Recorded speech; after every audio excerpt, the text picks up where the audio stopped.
रत्नागिरी जिल्ह्यातल्या जालगाव जिल्हा परिषद गटात भारतीय जनता पार्टीकडून अक्षय श्रीधर फाटक निवडणूक रिंगणात उतरले असून लढत चुरशीची ठरणार आहे। एक संधी परिवर्तनाची, सक्षम आणि पारदर्शी कारभाराची असा ठाम वचननामा घेऊन त्यांनी मतदारांना थेट आवाहन केले। केंद्र आणि राज्य सरकारच्या योजनांची प्रभावी अंमलबजावणी, आरोग्य, शिक्षण सुधारणा, महिला सक्षमीकरण, शेती, फळबाग आणि पर्यटन विकास तसेच पारदर्शक प्रशासन हे प्रचाराचे ठळक मुद्दे आहेत। विकास, विश्वास आणि कार्यक्षमतेच्या जोरावर भाजपचा विजय निश्चित करण्याचा आत्मविश्वास फाटक यांनी यावेळी व्यक्त केला आहे। त्यामुळे आपल्याला खालपासून ग्रामपंचायत पासून नमस्कार, सगळ्यांना माहिती आहे की जिल्हा परिषद आणि पंचायत समितीच्या सार्वत्रिक निवडणुका जाहीर झाल्या आहेत आणि नुकताच आम्ही प्रचार भारतीय जनता पार्टीच्या माध्यमातून जालगाव जिल्हा परिषद गट आणि जालगाव पंचायत समिती गण असा सुरू केलेला आहे। पण जालगाव पंचायत समिती गणामध्ये एकूण 9 ते 10 गावं आणि जालगाव जिल्हा परिषद गटामध्ये उरलेली टोटल एकूण 24 गावं असा आपण एकूण प्रचार करतोय। तर माझ्याबरोबर भारतीय जनता पार्टीचे अधिकृत जालगाव पंचायत समिती गणासाठी श्रीराम इदाते हे उभे आहेत। एकूणच प्रचार खूप चांगल्या प्रकारे चालू आहे। सगळ्यांना माहिती आहे की भाजप हा जगातला सगळ्यात मोठा पक्ष आहे आणि भारतामध्ये ज्या प्रकारे भारतीय जनता पार्टीच्या माध्यमातून महाराष्ट्रामध्ये एकूणच परिसरामध्ये जो चांगल्या प्रकारे विकास होतोय, तो विकास आणि एकमेव विकास हा मुद्दा घेऊन आम्ही प्रचार करतोय आणि आम्हाला निश्चित खात्री आहे की विरोधकांपेक्षा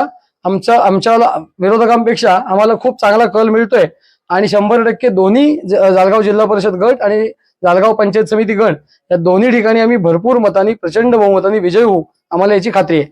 तसंच जालगाव ग्रामपंचायतमध्ये सरपंच म्हणून असताना गेल्या 3 वर्षाच्या कारकिर्दीमध्ये ज्या प्रकारे अनेक आमूलाग्र बदल घडवण्याचा प्रयत्न केला, खूप पारदर्शक चांगल्या प्रकारे संपूर्ण नियोजन केलं आणि चांगला कारभार केला, त्याचे आशीर्वाद 100% जालगावकर आणि एकूणच पंचक्रोशी आणि सगळी जालगाव जिल्हा परिषद गटातली सगळी गावं त्याचा विचार करून आम्हाला मतदान रूपी कौल देतील याची आम्हाला खात्री आहे आणि तशाच प्रकारचा कल आणि तशाच प्रकारचा रिस्पॉन्स आम्हाला पूर्ण जिल्हा परिषद आणि पंचायत समिती गणामधून मिळतोय। धन्यवाद।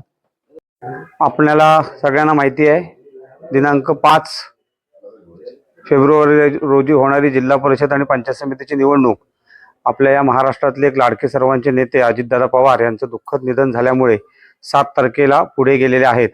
मी आधी सर्वप्रथम आमच्या सर्व कार्यकर्त्यांच्या वतीनं, भारतीय जनता पार्टी दापोलीच्या वतीनं आदरणीय कैलासवासी अजितदादा पवार यांना श्रद्धांजली अर्पण करतो। या निवडणुकीच्या निमित्तानं आम्ही गावोगावी प्रचाराच्या निमित्तानं मुळात नरेंद्र मोदी आणि देवेंद्रजींना विकसित जो भारत करायचा आहे, विकसित महाराष्ट्र करायचा आहे, ही संकल्पना आम्ही लोकांपर्यंत घेऊन जातोय आणि या निमित्तानं ज्या योजना, ज्या शेवटच्या स्तरापर्यंत आलेल्या ज्या योजना आहेत, त्या योजना लोकांपर्यंत कशा पोहोचवता येतील हा आम्ही प्रामाणिक प्रयत्न या निमित्तानं करणार आहोत। आता झालंय असं की लोकांना एक निवडणुका आल्या की एक 2 लाखाचा रस्ता किंवा 5 लाखाचा रस्ता दिल्यावरती जे समाधान वाटायचं, याच्या पलीकडे काहीतरी विकास असतो, हा विकास आम्हाला लोकांपर्यंत न्यायचा आहे आणि तसा आम्ही पोहोचवतोय लोकांना। हे आम्हाला सांगू इच्छितो लोकांना की आम्ही नुसता रस्ता, वीज, पाणी केलं म्हणजे आपण लोकांचा विकास केला किंवा लोकांच्या भावना किंवा लोकांचं मन जिंकलं असं होत नाही।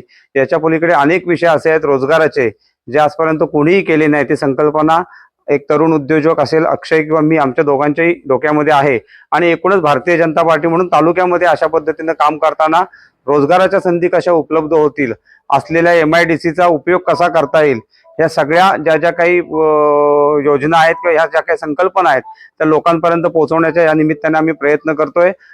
लाडके अध्यक्ष रवींद्रजी चव्हाण साहेब यांचा हात हा कायम आमच्या सगळ्यांच्या डोक्यावरती राहिलेला आहे, त्यामुळे त्यांना बरोबर घेऊन त्यांच्या आशीर्वादाने हा सगळा विकसित भारत किंवा विकसित महाराष्ट्र जो त्यांच्या मनामध्ये आहे तो पूर्णत्वास नेण्यासाठी आम्ही या निमित्तानं प्रयत्न करणार आहोत। धन्यवाद।